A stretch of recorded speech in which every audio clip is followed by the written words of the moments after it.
What's going on, folks? Welcome back to the channel. So today is the day. We're over here at Vizard's and we're getting ready to flow test these cylinder heads and see what we're working with. I have really good hopes for this thing. What do you think, David? You think it's gonna be good? Oh yeah. So you heard it right there. So we're gonna get busy and make some noise here.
It is 0.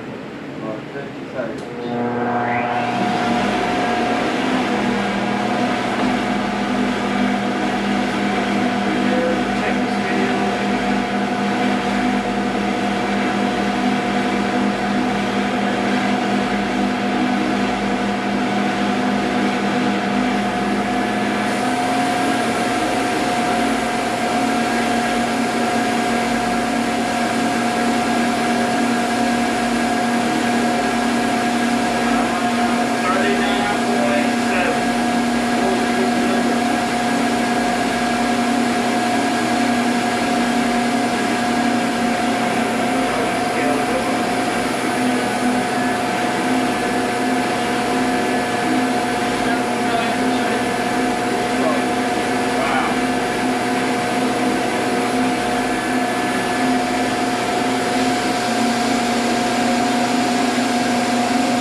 Wow. It's pretty impressive for an as-cast head. Yeah, as-cast port.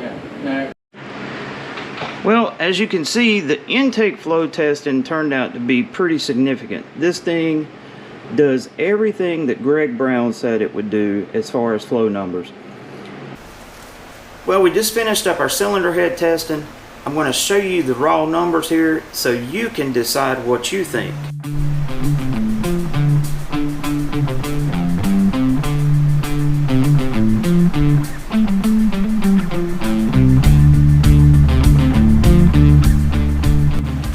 Well, folks, that pretty much wraps up our flow testing for today. We were going to compare it against the D3 heads, but realized that there was no valve guides in the cylinder heads, and you can't flow test without valve guides in the heads.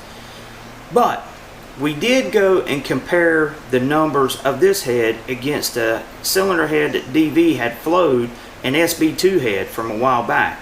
And guess what? They were neck and neck. The SB2 slightly edged out the Hammerhead performance engine head, but the difference is that SB2 head was CNC ported and fully worked over and cost nearly $10,000. Yeah, you heard that right. So you have a cylinder head here with an as-cast port that's flowing 395 CFM. That's insane. That is huge. You can make nearly 800 horsepower with that out of the box. So let's talk pricing, because I've been getting a lot of comments and questions about the pricing of these heads. These heads aren't cheap by any stretch of the imagination. First and foremost, we need to talk about the kind of caliber of engine that these heads need to go on first. In order to get even remotely close to the capacity of these heads, you need to have them on an engine probably making somewhere 650 to 700 horsepower. I would consider that the low level. Let's talk cost. Greg can offer you these heads many different ways. You can get them bare, you can get them assembled, you can get them as a kit, whatever your heart's desire. But just know going into that there's items that are specific to this head, such as the valve train, that you're going to have to get from Jessel, and it's not cheap. So, and you may think that sounds really extreme and really high, but once again, for the quality of the head that you're getting, it's down here on the level compared to up here, because in order to build a good set of D3s or anything of that sort, you're going to have, probably close to $10,000 tied up in it. You can get the heads bare. You're going to spend a couple $1,000s on CNC porting. You're going to have machine work done to them. You're going to have to valve train. Building a D3 headed engine is not a cheap endeavor by far. And one of the benefits of this cylinder head over a D3 is the fact that you can use the stock intake manifold design, which opens up your area of intake manifolds, whereas the D3 head, you're limited to the intake that can fit that head specifically. So keep that in mind.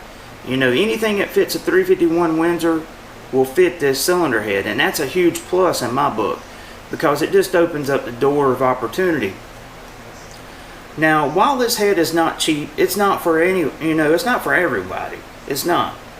But for the guys that's looking for the extreme look of having a Balls 429 in your hot rod, street rod, it doesn't get any better than this. And for the all-out race guys who's looking for the edge on your competition, this is the head you need to start with.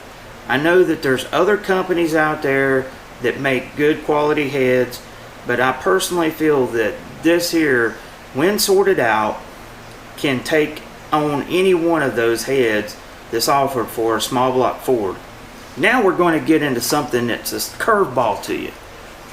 You think this head is Ford specific, right? Wrong. Greg Brown had the vision to know that there was a completely different market, and guess what?